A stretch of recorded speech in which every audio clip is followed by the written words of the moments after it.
Good evening. Hey, everybody. Good evening, everyone. Back. Yeah. Welcome back to Unleashing Empathetic Conversations. I know we were off last week, but here we are kicking off our domestic violence series, part one. Um, I would like to allow my sisters to introduce themselves. So go right ahead and start introducing yourselves, lady. And I'm going to go with ladies, and I'm going to go with Christina. And then you guys can popcorn it off. Hello, everyone. I'm Christina Ward, founder of Shaken Nations with Jesus Christ, an online ministry that some of you guys know about, some of you don't. I get to preach to different folks around the world, so far Africa, Pakistan, and working on the US and many more. I am a mom of three of beautiful, amazing young adults. I, of course, am honored to be on the show with Miss Liz. Bring a big shout out to her and to my panel sisters as well. Such an honor to be here, to be able to share things, our stories, to be able to be a light to those, especially in such a dark world and so much going on. So I pray everybody enjoys the show and we get to help you.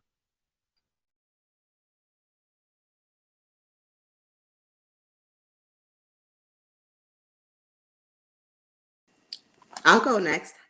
Great evening, everybody. Liz, want to give it back to you. Always an honor to be here on this platform with you. Christina, thank you so much for your love always. My name is Yesenia MacArthur. I'm based out of Long Island in New York, and I'm the founder of Her Walk Is. It is a faith-based coaching business where we help women by fueling their mindsets to really perceive life challenges through the lens of faith. I am a mother of three amazing adult children. My twins turned 21 last week. God is so faithful. And I'm a real estate agent. I recently made a switch announcement coming. I am excited, and I also help people by coaching them on how to understand their credit better and go from poor credit to excellent credit. And that's it. I'm excited to be here. I'm excited about tonight's show. Good evening, everyone. I'm Melanie. I'm glad to return back to the show again. I am actually a beginning founder of Girlfriends in the Faith Zoom Hangouts on Fridays and usually prayer calls during the week. And I'm just glad to be back with my panelists after a few days, a few weeks of being sick, but glad to be back and start new conversations with everyone. Yay. Oh my gosh. I'm so excited. Yes, Melanie was out for a few weeks, but I did tell you guys that she was coming and she's here. So I'm super excited. Yay. She's joined us. So thank you, Christina. Thank you, Yesenia. And thank you, Melanie. I really honor and love my panelists. They are amazing. And I also would like to once again introduce myself, Liz Gerardo, your empathetic coach, and the owner and founder of Bridge Over Troubled Waters Elite Coaching. I do coach relationships and marriages and all kinds of relationships. But I'm a coach, not a counselor. I just wanted to make sure that everyone's aware of that. A counselor is, therapeutic, and a coach takes you from where you are now to where you want to be next. And that is what I'm here for. So, moving forward, today's series begins with domestic violence, and I'll be sharing my story. Feel free to ask questions and comment and engage in all the chats. Totally fine. The girl's going to be there while I share my story. They're going to be interacting with you all, taking down your questions and everything. I just want you all to know that please feel free to ask whatever you want, and we will get to your questions and comments during the series. As I share my story, I want you to know that it's going to be easier for me to read it because I did start writing it. I wrote my book. Oh, I'm right. Yeah, well, it is my book. But I'm going to read it because it's easier for me to share my story when I read it. I have already put a lot of details in there, but it's just easier. I don't really talk about it a lot, and it's easier for me to do it that way. So I hope you guys don't mind, but trust me, you'll enjoy it. It's still my story, right? All right, so let's kick it off.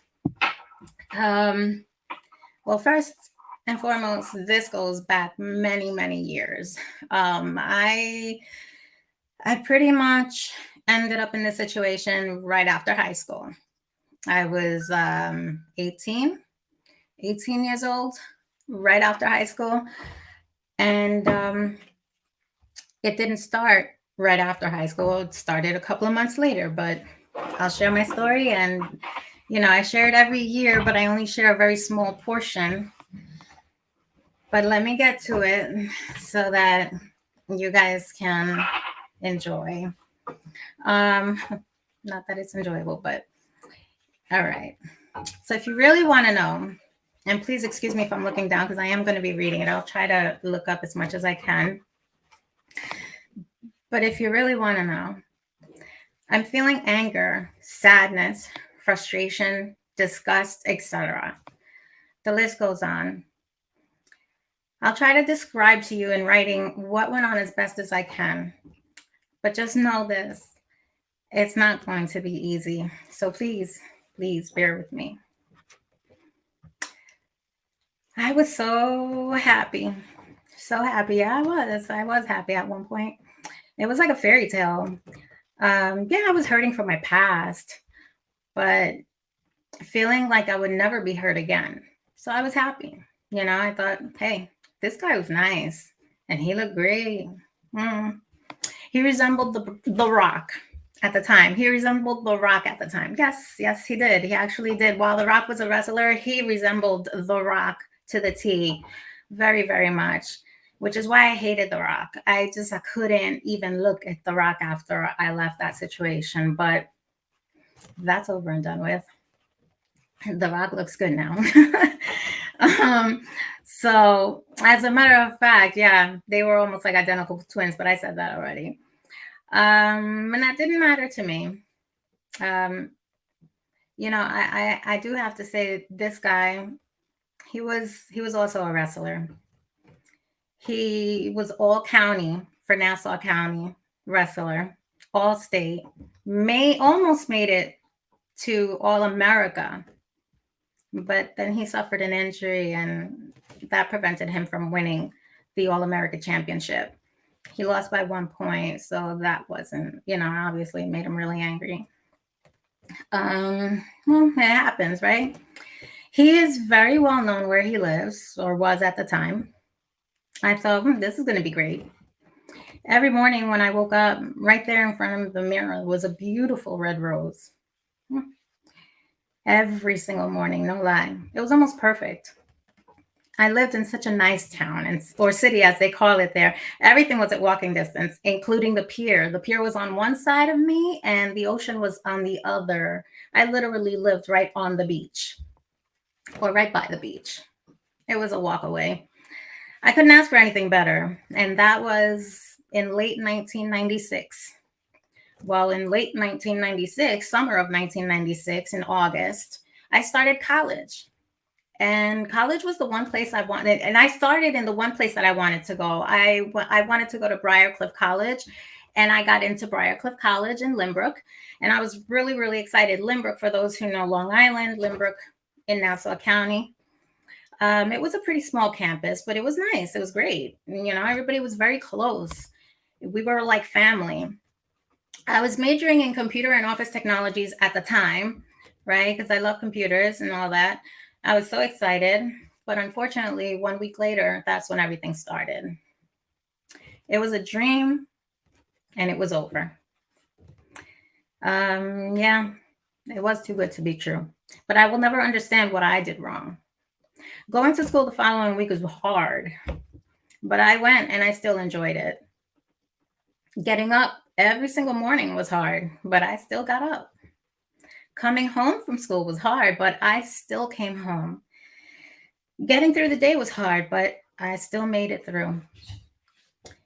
It just became harder and harder and harder, but I still kept on keeping on. No one knew and no one would know, but I wasn't giving in. And quit school? Never.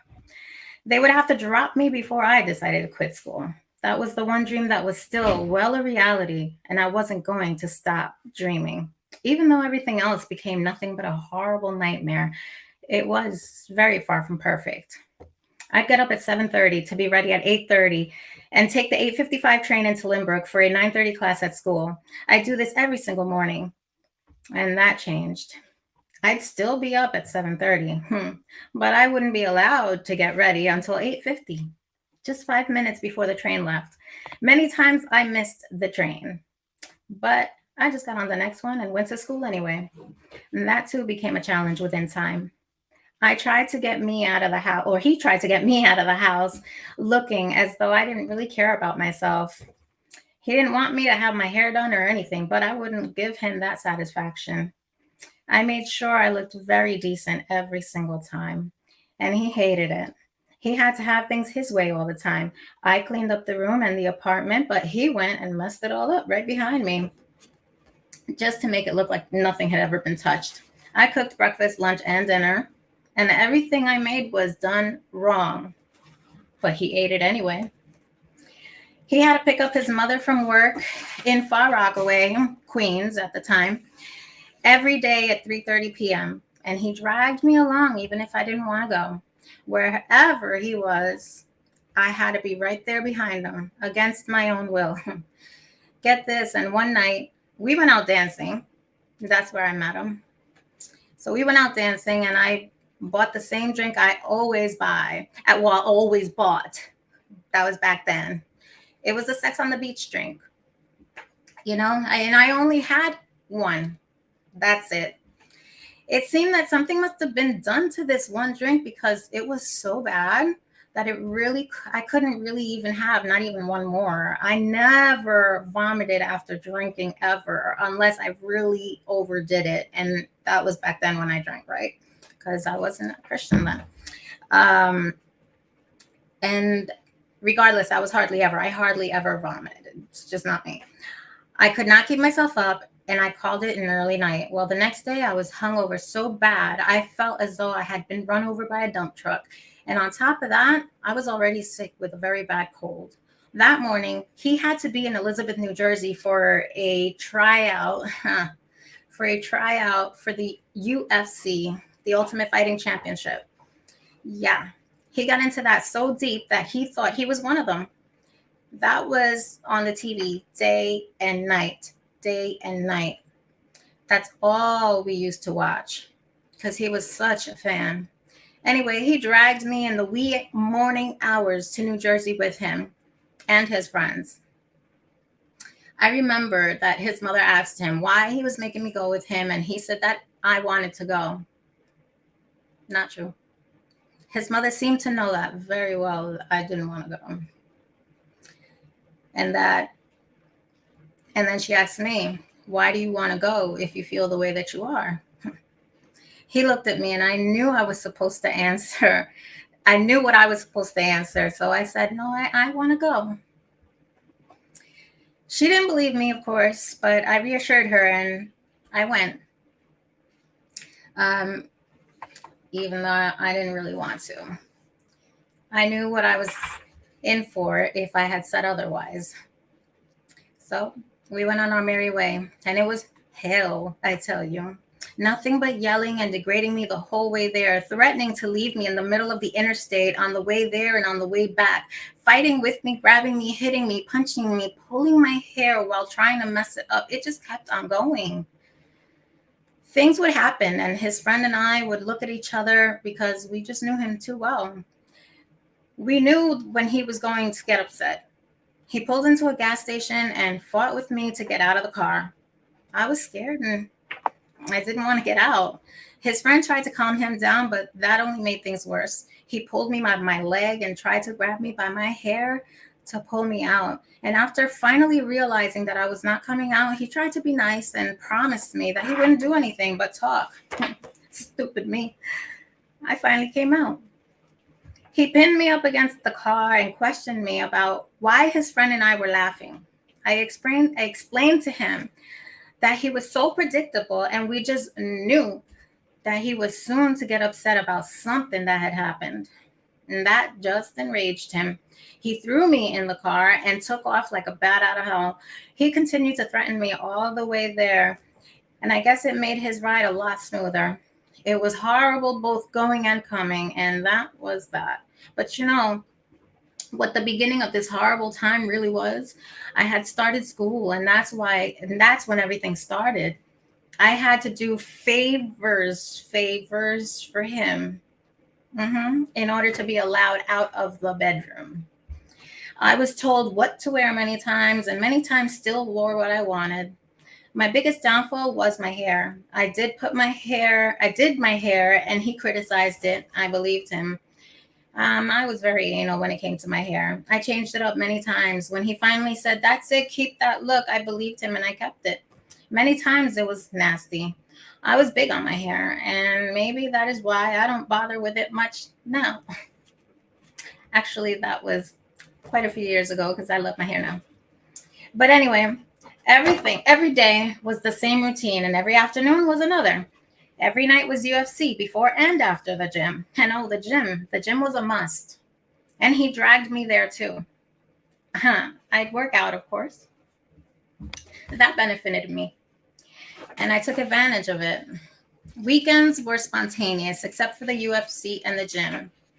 That had to be part of the routine at all times. Many mornings he'd send me out to get something for him, and he would not give me the time of day to dress proper or fix my hair. I took the time to fix my hair even if I wasn't dressed proper. And he would get all fired up over that, but I didn't care. Even if I knew what I was in for when I returned. Of course, I was a whore. I was a whore. I was a slut. Um, Out to find someone else. That's why I fixed my hair, right? That's why I fixed it. Go figure. Well, I should have known all along. That was just part of the criticisms that I received. I would flip at times, and when I felt that I couldn't take it anymore, and then out came a little baby boy. "Oh, I'm so sorry. I don't know what's wrong with me. Please forgive me. I don't know what gets into me sometimes. Do you forgive me?" In the beginning, I believed him. He would go on, and I really felt bad that he didn't mean what he said and done, and that maybe something was just bothering him that made him snap. So I did forgive him. I did. He went on to hear me say I forgave him, so he heard it loud and clear. "Yes, baby, I forgive you. It's okay. I'll try to help you." Huh.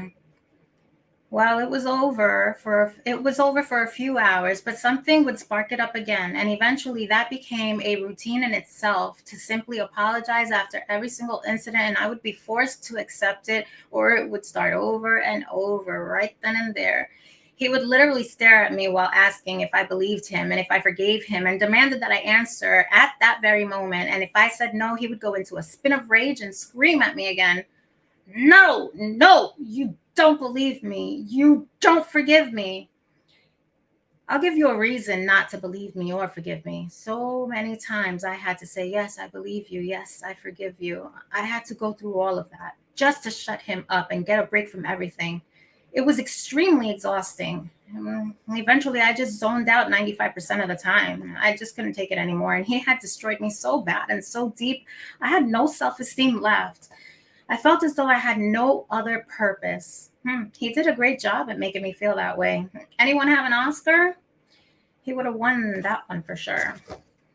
That guy was very private, so private that the majority of the time at home was spent in his bedroom. He kept me there too, by the way.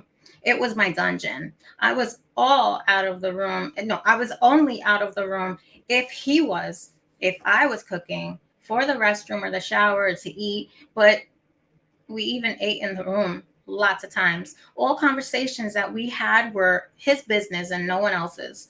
In that room, he liked to play stupid games that ended up with me hurt and him laughing. At times, he liked to practice his UFC moves on me. Hmm. By the way, I don't know if I mentioned that UFC, that crazy fighting, the street fighting. Everybody knows what UFC is nowadays, right? Um, yeah, they fight and fight and fight until they see gory blood. Yeah. Just thought you should know that, but I'm sure most of you do. Anyway, he practiced those stupid moves on me, and they weren't just cake, they were painful. And I remember a move that left me with a bruise on each thigh. Those bruises were identical. They were both the size of handballs. They were black, blue, green, and they were like in 3D form. I'm so huge. Huge lumps on the outside of both of my thighs, which were caused by swinging of his lower leg, swinging it around and hitting me with the bone so hard, and hard enough that he knocked me to the ground from the strong impact. I told my family I got hurt on a ride at Splish Splash, and I'm sure they still remember that, or at least one of my sisters does. They said they never believed me. As a matter of fact, they never did anything about it either, but they never believed me. I learned a lot from him and his crazy moves. Eventually, I started to fight back, and it surprised him. He stopped showing me moves after that, but he failed to realize I watched the sport with him, and he fought with me constantly. One time he picked me up about 8 feet in the air, and he dropped me to the ground. I blacked out for a few minutes. I heard him all scared as he called me by name and shook me while he was trying to wake me up. And when I opened my eyes, he looked so scared and he was asking if I was okay. I hadn't even sat up yet when all of a sudden his facial expression changed from scared to he didn't care. And he said, "Why did you move so much? You shouldn't have moved. Look what you did. I meant to throw you on the bed and you made me miss. So you landed on the floor," while laughing. Now, granted, he had a rug on his floor, but underneath that rug was cement. It was pure concrete. His rug wasn't even thick either. His room was in the basement of the house. It wasn't a deep basement. It was more like a semi-basement. His windows were pretty big, but he kept the blinds down day and night, and his blinds were black. He kept his room very dim and dark. Strange, I know. He had his wooden portable closet, right? And that's where he kept his clothes. Soon enough, he started really getting into drinking heavily, and he started keeping his bottles of liquor in that closet. He drank gin, vodka, Bacardi 151 proof, which I don't even think they make anymore, and many others, including Cisco. I don't know who remembers that. I drank with him, yes, sometimes, but very rarely on my own will. When he drank, he became a little baby, and even then, he was incredibly manipulating. He made me take care of him, extra care of him, and just do things for him, and I had to. If I thought he would mind, he would not mind, and I just said no to him, he would flare up as if he were sober, and then there was no better way. What I noticed was that eventually he started leaving me home and going to the gym by himself for a change. Sounds good, right? Mm-mm. He made sure that I was taken care of before he left. And when I say taken care of, I don't mean well. You know that closet I mentioned? Well, before he left, he locked me up in that closet. Yeah. Give me a second. I'm sorry. So before he left, he locked me up in that closet. As I mentioned, well, goodness gracious. He would tie it up with steel chains. He had these steel chains that he would just take and wrap around the handles. He even added something to that. He took a spray bottle and filled it with hot water, really hot water, and he sprayed me with it through the cracks of the closet doors. I didn't think it was funny, but he sure did. He got a kick out of all the stupid things that he did. I'd stay in there sometimes for hours. I'd even sleep or just relax. And believe me, it was relaxing to be in there and without him.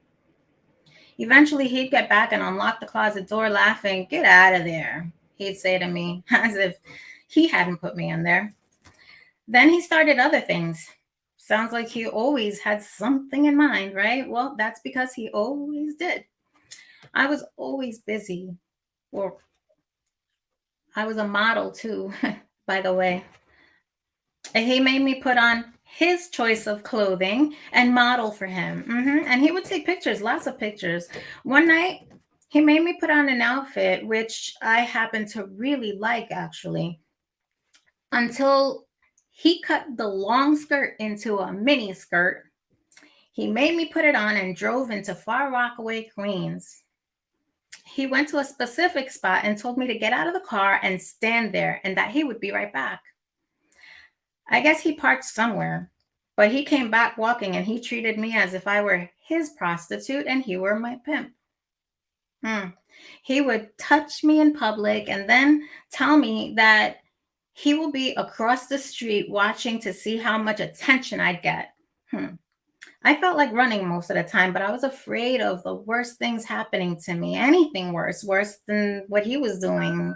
I was just afraid. I didn't even know where I was in Queens. I remained standing there and I waited for him to get back, and that was disgusting. Of course, I did that. I did get the attention that he wanted and that I didn't want. It got even scarier after a while with guys surrounding me. And finally that was over and we were on our ride back home, and or should I call it prison? I don't even know. I didn't even know what was home anymore. It was dreadful. Back home, it was crazy. Yeah, I was on a rampage. I guess I was just full of anger and disgust, and it wasn't helping me in any way to act out, but I fought back. Things seemed to calm down soon after, and I had one of the very few calm nights, and I went to sleep.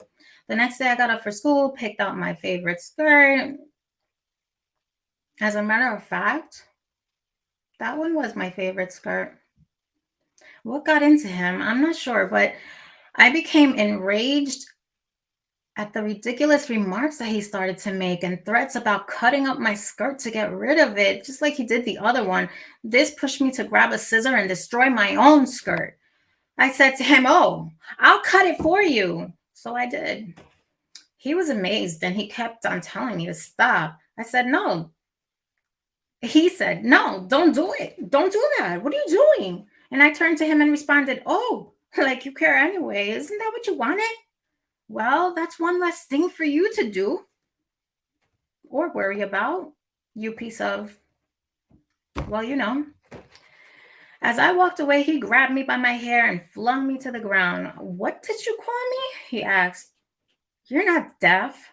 You grabbed me for a reason, so you heard very well what I called you. Now do what you're getting ready to do," I responded.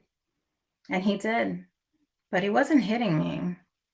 It was for his favors. I headed for the door, but he pushed me and blocked it, as he always did. He stood there and said, "You know what to do." And whatever. Enough about that. I'm sorry if it seems like I can't share too many details. I told you it wouldn't be easy. I will try, like I told you, as best I can. Bear with me. He never worked. He didn't like to. But I wasn't going to wait on his mother to support me like he did, like she did him. After all, she wasn't my mother. I decided that I wanted to go get a job. Yeah, that's right. He didn't like that either. Much to my surprise, though, he went and decided to go do the same. I didn't know he'd gone to Blockbuster. Anybody remember Blockbuster? Yeah. But I had already been hired at Blockbuster. I didn't expect him to get so upset about it, but he did. And he started accusing me of taking his job and tried to ruin it for me altogether. I'm not too sure what his plans were, but he let it go. Soon after I started the job, he started to see what his plans were. I started to see what his plans were. He'd show up constantly. He was trying to get me fired. And I had pretty good times there. It was definitely relieving. And I'd forget about him while I was there. He couldn't hang around all the time, so that made it better for me. I remember dancing through the store with the coworkers while we fixed the store at closing. I didn't want to go home. If I could sleep there, I would. But it was eventually over and back to that frightening reality that I lived. I juggled that job, school, and him on a daily basis. It was extremely hard, especially when I started to miss school a lot. Yeah, things just started to get worse. And it wasn't because of my job. It was really things at home just started to get worse. He was stalking me and following me a lot more. I was getting into more physical fights with him and at times walked around trying to hide bruises. Uh, I had and still have had bad habits of cracking my knuckles. That's a bad habit, right? He hated that I did that. So he would punch me in my hands so I could stop. He would do this in front of his mother or anybody for that matter. He didn't care. I never learned to stop. And as a matter of fact, I'm proud that I still have that habit. I started to get a lot of grief in school for missing so much, and it was starting to kill me inside. I was given a choice of either dropping out or getting kicked out, but I swore that I wasn't going to let him destroy that for me. That was mine. I decided to stay and stick it through. They thought, okay, well, good for you. Hope you can make it work. And I was determined to. I went to the school. I went with the school to a Broadway show and to watch Beauty and the Beast. Oh my goodness, that was such a great show. I enjoyed every single minute of it. When I got back, of course, he was waiting for me. It was the worst. So what'd you do? Huh? What'd you do? Tell me. Start talking. That's what I faced. Well, don't get too comfortable. Let's go to the gym. Tired and all, I had to go. And I worked out. I hit the sauna and relaxed. And now it was time to go. We went to this place called 24-Hour Bagel. That was his spot after the gym. Guys would look and stare, and guess what? It was all my fault. I wasn't looking at them. They were looking at me. But of course, his mentality was it was my fault. Why would anybody else be looking at me? Well, and I missed school again and I couldn't get there and it was starting to frustrate me. I needed that, but there was really nothing that I could do, nothing. My anger began to grow and it wasn't to my benefit either. It started to grow into this uncaring personality. Nothing mattered to me anymore. I fought back and fought back saying, this is my life. Learn to live with it. I had nights where things seem okay, but never realized this was part of everything that he had created. I dressed up wearing his shirts, and we'd go to the beach or the park at the beach. And we'd take lots of pictures, and I did love pictures, but I only enjoyed taking certain pictures, like the ones on those nights. I still have, well, I don't have them anymore. I had them, but I ripped them up. And if you had seen them, you'd think that I was happy. I learned how to hide what I was going through. In one of the pictures, I was wearing a leather jacket that belonged to a male friend from the school. He was a really cool guy, and we'd laugh and have a great time together. He lent me his jacket, but this guy never knew that it belonged to him. This guy's name, I will not mention. Yeah, I don't know why I put it in here, but for the book, it's good. But I'm not going to mention it live. This is that terrible. The abuser's name is the one I'm withholding. Anyway, my friend and I would hang out at the train station for the train. A lot of times we would just hang out there waiting for the train. I had shared with him only a little bit just to give him an idea of what I was dealing with. And I'm talking about the school friend now. Just having his friendship meant a lot to me. He was such a great guy. And thank God for nice people because he really was a nice friend, just a genuine friend, nothing crazy, nothing, he didn't even look for anything, just a genuine friend that was just caring. And Yeah, he wasn't the only one. I met a lady there in the school as well, and if we would love to run, I would love to run into her again. I can't remember what her name was, but I know her by her nickname. Yeah, and I can share that because there's so many of them, but her nickname was Gigi. She was my lifesaver. Um, and I actually named my 23-year-old daughter. I'm going to get emotional. I actually named my 23-year-old daughter after her. Well, I named her a name that allowed me to nickname her after her. Um, my daughter's name is Jeliza, and I call her Gigi for short. And she's the reason why I call her Gigi. And I loved calling my daughter by that name. That's a good memory for me. Yeah. Love you, Gigi, if you're watching. One day, he was so far on a rampage that I knew he was headed to the school and I wasn't safe there. In fact, he had done that so many times. I had people in the school telling him that I wasn't there. I would have to hide out so much and then realized how I was on the run constantly. Well, this particular day, I had that feeling because of how bad the morning had gone, and it was terrible. I left the house a mess, and without him even noticing that I was gone, I jumped on whatever train it was, and I was gone. The Long Beach branch. I lived in Long Beach. That's Long Beach, Long Island. The Long Beach branch is the final stop. So there were trains coming in and out all the time. I got to the school, stayed there a while, and hung out with some of the ladies in the school lounge. I was hurting and really needed to talk. I shared with the girls part of what I was going through with the psycho and even told them that I knew he was going to soon be showing up at the school, and I was so desperate. I asked Gigi if I can go with her, and she let me. She lived in Long Beach as well. I was also supposed to go to work that day at Blockbuster, but I knew that I couldn't go in. I didn't even want to call. Gigi lived right by Blockbuster. Things were very crazy for me that day, and Gigi didn't want me to call him. I wanted to because I was curious to know where he was and what he was up to as far as looking for me.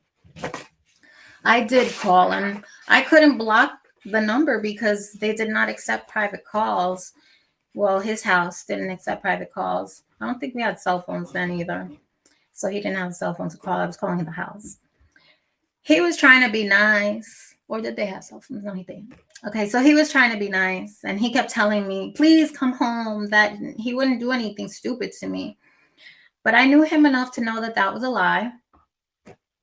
I was there with Gigi and her kids for a while doing okay until all of a sudden the phone rings and it was him. He called like a psychotic maniac. Gigi got so scared. I got so scared. She did a lot for me and I didn't want to put her through anymore. So I called my mother and I asked my mother to come get me. This being one of the few times that she did, and she brought with her my sister and my other sister's boyfriend. I had to go back to the house and thank God he wasn't there. His sister let me in upstairs so I can get a few things. Well, guess who showed up? Yeah, him. He was on his bike that he took from Blockbuster. My sister's boyfriend was not letting him into his own house. He wanted to knock him out, and eventually he came in, though, and went on his knees. On those knees. Yeah, he was begging and pleading with me not to go. He kept telling me how worried and scared he was and when I was gone, and that he realized how wrong he was and that he needed help. This seemed different to me. Honestly, I actually believed him. I did. I was scared, but I wanted to give him the benefit of the doubt. Did he really get scared straight? Did he really see what he was doing? Was this experience really going to change him? I didn't know for sure, but I was willing to find out. I told my family that I was going to stay, and upset as they may have been, they said, "Okay, be careful." And they were gone. He was relieved and we went straight downstairs. Things were okay for a while. In fact, they were okay for the rest of the night. I had a very decent and calm night. The next day was still a bit calm. I felt okay. I was pretty relaxed for a while. It was pretty nice. Very well, that didn't last. I didn't know any better, but maybe I should have. Anyway, I lost my job at Blockbuster. Well, I think I quit. I don't remember. Um, yeah, I probably quit. I had to, but soon enough, I got a much better job. I got a job at CVS, at the 24 CVS pharmacy in Oceanside, New York. I used to take the bus to work. The bus terminal was right there, right next to the train station, which was also right by his house. Everything there was within reach. I was still trying to make it to through school at the time, and taking on a new position at CVS. I really liked it there. The people were nice and we had a really good time.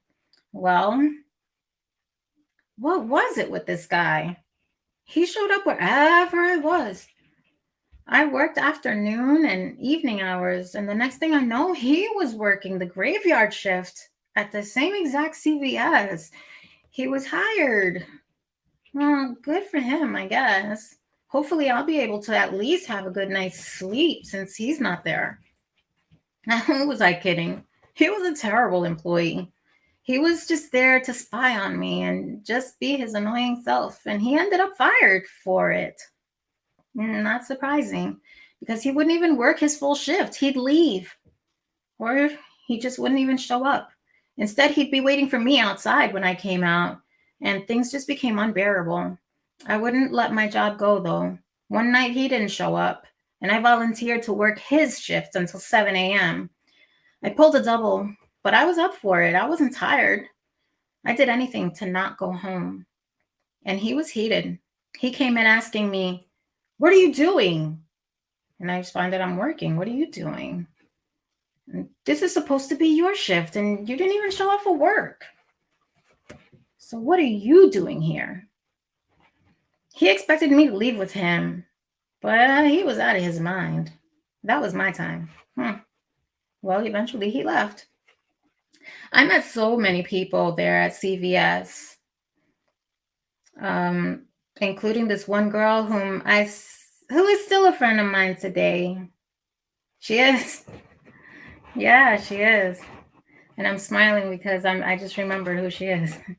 Unfortunately for her, she happens to go through a similar story. Only a couple of years, well, I wrote this a while ago, so, because it was years ago that I went through this, as you know, 96. But I don't remember how I ran into her again, but it was funny because she only lived like 1 block away from mine, and that was very cool and nice back then at CVS. She used to help me out a lot, covering up for me, and just talking and listening. And it's true when they say what you do for somebody will be returned, because when she went through what she unfortunately went through, I was there for her to protect her and guide her. And she was no longer she's no longer in that relationship. And we still, well, kind of talk today. I haven't talked to her in a while, but I'm going to reach out to her. In addition to her, I met some other girls, but never got to know them as well. I just used to, I guess just use them as an opportunity to run. They were not my kind of people, but I have to tell you that I still appreciate the fact that they were there and I was able to hang out with them. One girl even let me sleep over her house, and I did that a lot. It became my way of running away. Even though I didn't know the people that well, I felt that I just grab onto an opportunity, any opportunity that I had, just to get out and just to be away without an explanation. I know I should have gone home to my family instead, but I didn't really want my family knowing exactly what I endured, so I stayed away. On one of my running nights, I had a belt stolen from me. Yeah, a belt. And I almost got raped. I fell asleep on one of the guys' beds at one of my friends' houses while watching TV. And this group of girls and guys, they lived together. They were roommates in an apartment. He was working a late shift, and when he came home, I was knocked out on his bed. I woke to find him trying to get busy with me. I told him to stop, and he wouldn't. I kept telling him he'd better, or everyone would know, including his girlfriend. Well, lucky for me, he stopped. But that was frightening in itself. I made the mistake of telling my abuser that story, and all hell broke loose. He showed up at my job and he ran into him, and in front of all the customers, all the coworkers, me and the managers, he jump kicked him at my job on his back. Now you see that's another reason why he was fired. He's a psycho, or was. I don't know where he is today. I don't keep in contact with him. Another one of my crazy experiences while running was getting together with my manager at CVS. He was very nice and he helped me a lot. And, I just took off. Took off to run, to get away. I had no reason to be nice and care for myself anymore. So I wasn't even caring for myself at this point. It was scary. Yeah, I was living la vida loca, but it was just, that's not the type of person that I was. I did things that were way out of my league. Way, way out of my league. When I say I did things that were way out of my league, I'm talking about the running, the not caring who I ran with. I didn't care whether or not I knew the people I hung with. I just didn't even care how far they'd take me. It had changed me inside. I changed. I was not the same person anymore. I had a heart of stone. I ran with my manager to his parents' house in Peekskill, New York, upstate. And I spent a night or two over there. And then he moved out here to East Meadow, I believe. And then I stayed at his cottage for a while. It wasn't long. I ran so much for about a month. I was just running, running, running. And I remember it being the whole month of November of 1996. I used to go to work with a bag all packed up, all packed up. I used to leave it in our locker room. And one of the other managers used to get all upset and tell me that I had to stop doing that. Well, my friend manager started putting my bag in his trunk. I was running. I needed to take some stuff with me. I'd go home for a night or two and then leave again. And that was also my time to shine. I had him in the palm of my hands. Yeah, I did. I dressed better. I did my hair. And I had an uncaring type of attitude for that time. He was intimidated by me. And it felt good. Yeah. I didn't know how long it would last, but I knew that I could not stop doing what I was doing or I would be in his hands all over again. There was a time when the police had to take him off of me while I was just trying to get on the bus to go to work. Right behind the bus terminal, the Long Beach Police Department was right there. I left the house one day with my bag packed as usual, and he was arguing with me the whole time as I was getting ready. And even when I left, he followed me out of the house and continued to follow me all the way down the block to the bus terminal.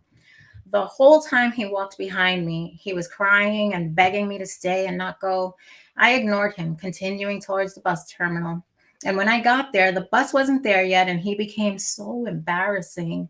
I kept telling him that I was leaving, and there was nothing that he could do about it. And eventually the bus showed up. At that point, he became even more aggressive. Everyone was waiting on the bus. Everyone that was waiting got on the bus, and I tried to get on the bus, and he started to hold me back. He would not let go of me, and he even became frightening. And I pleaded with the bus driver, please don't go. Please don't leave me here. Don't go.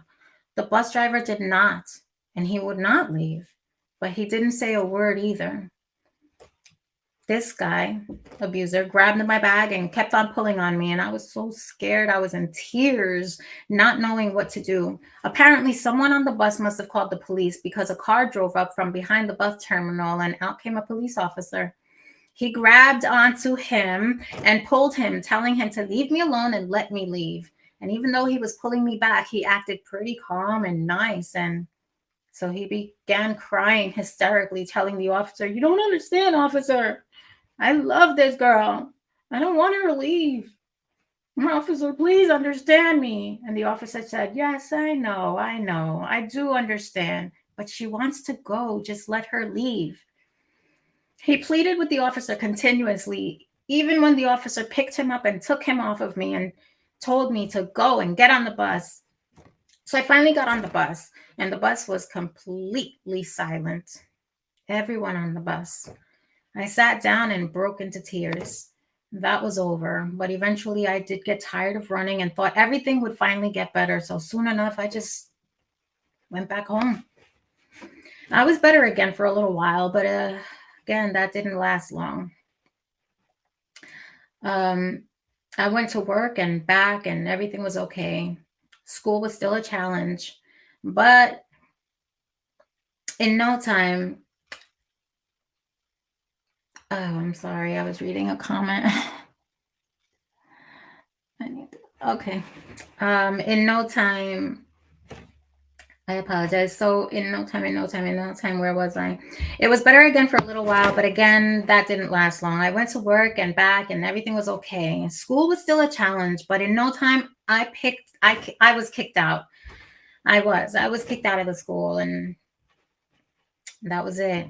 I was extremely upset. I knew that I should have dropped out when I had the chance to, but I thought that I could fight all this and finish off the semester at least. In addition, I had all the help from the government that I could have gotten and never had to pay a dime. And that was great. But in the end, the consequence I paid was losing that opportunity again forever. Supposedly, I had to wait a whole year in order to get that kind of help again. Try never.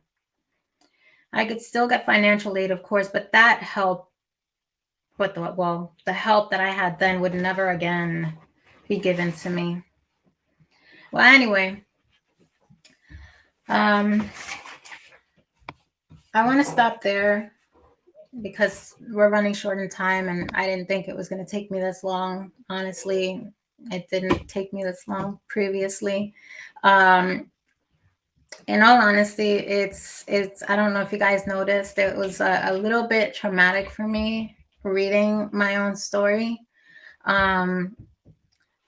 There's a whole lot left, and we're probably going to have a part 2 of my story, and push off, maybe have another add another week to the series or so, because it does get better or worse, a lot worse and better. But I'm going to stop there for today. And I just want to appreciate you all for listening. I told you it wasn't going to be easy. Definitely isn't easy at all. There is definitely a lot more to that story, and I'm gonna share more next week. I'll share more next week. I want to thank you guys once again for your patience. I don't know honestly how else to say it. I am almost out of words. It's gonna take me a minute. I don't know if you guys want me to go on longer, but I'm okay. Like we can end now and then just move forward into next week, and I'll continue next week. I would like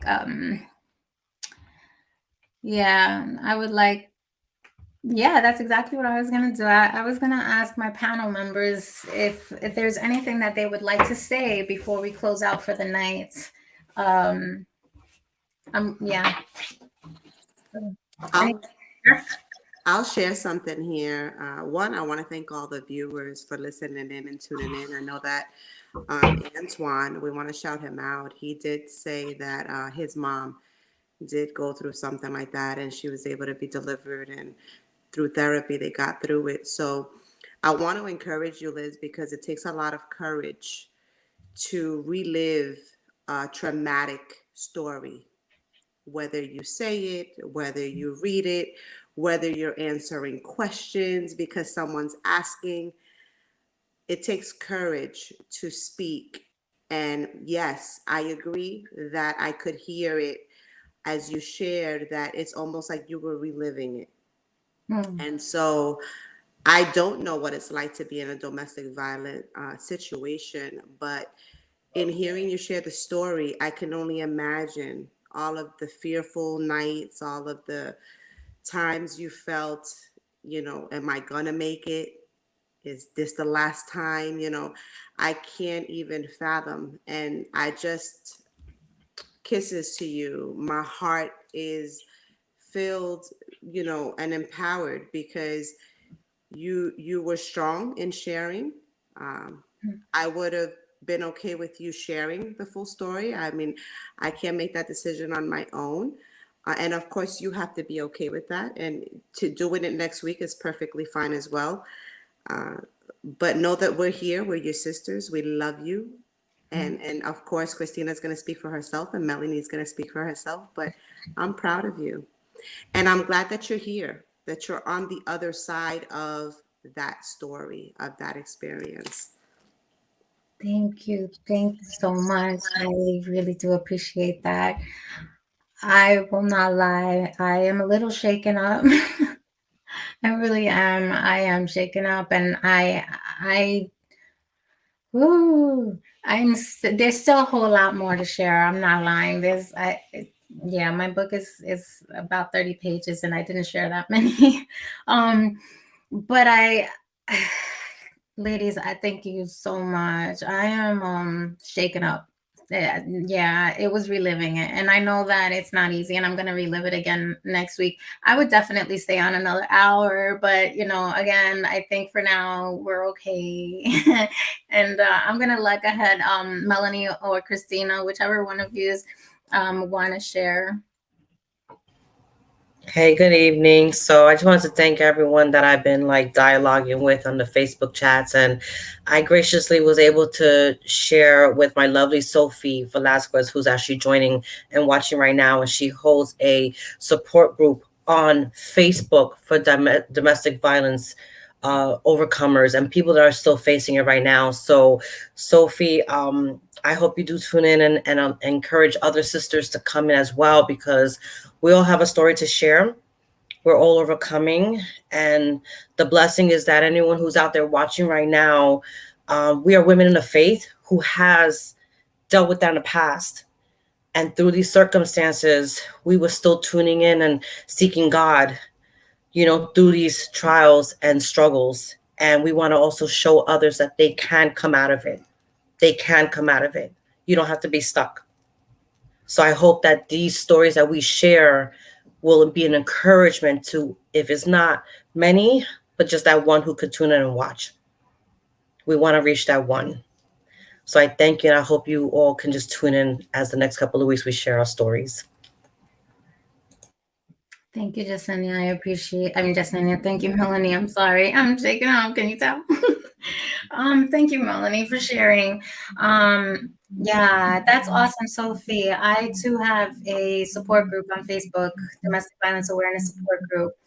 Um, yeah, I didn't even share in there that I was going to be sharing my story because I think it's just, you know, reliving it, and there are people still going through it. I guess I didn't really want to shake them up, but um it's, yeah, oh, Lord.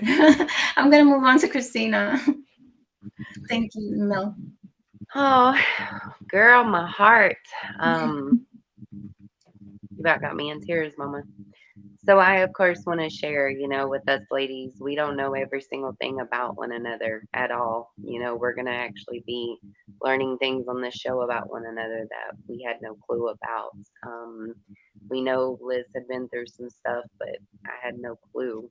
And I just feel like crying. I wish I could come and hold you and give you the biggest hug right now. But just know I'm there. I'm doing it, girl. But I think more than ever, my heart goes out to you and so many other women, that have gone through this. That, like you said, they're quiet, they're scared.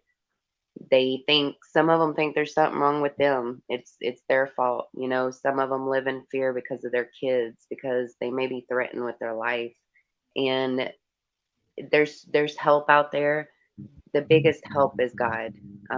I myself will share my story down the road, but I didn't have support groups. I didn't have family. I had to climb that mountain of faith and or go over the mountain of fear, and go into faith and step into it. And that's if it wasn't for the good Lord, I probably wouldn't be here today. And same with you, Mama. He had his hands all over you, even through the midst of it. And that's something I'm going to be sharing when I, talk. But a lot of folks will be like, well, God, all this just happened to her. Who is God? God isn't real. Okay, I see that point to an extreme with people. But what I had to learn is in life is God is very real. And the enemy don't like us, and he don't like you. And see, God kept you and God protected you so that you would one day share your story. You would one day be strong for other women. You would one day have a voice. And he's going to build you, and he's going to mend you, and he's going to grow you just like he's going to do millions of women. So I wanted to share that with you. And can I pray before we leave real quick? I would love that. I would love to do that. Definitely.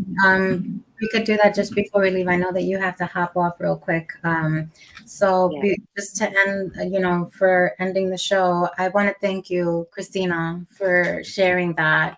At the time, I wasn't even a Christian.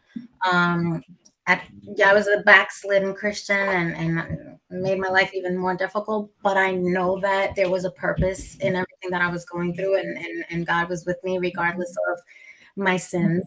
As I share more about my story, you guys will see how God had really been there and saved my life from death.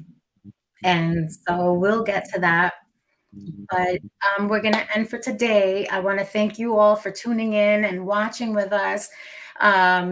Please tune in next week. We're live every Saturday at 7 p.m. Eastern. I really look forward to sharing the rest of my story with you. And I will do part 2 of my story next week, and hopefully that'll be it. I mean, it should be it. I'll try to be a little faster. But thank you so much for your patience and for listening. We love you all so much. And we will see you when next Saturday. We love you. Thank you so much. Bless you all. We love you all.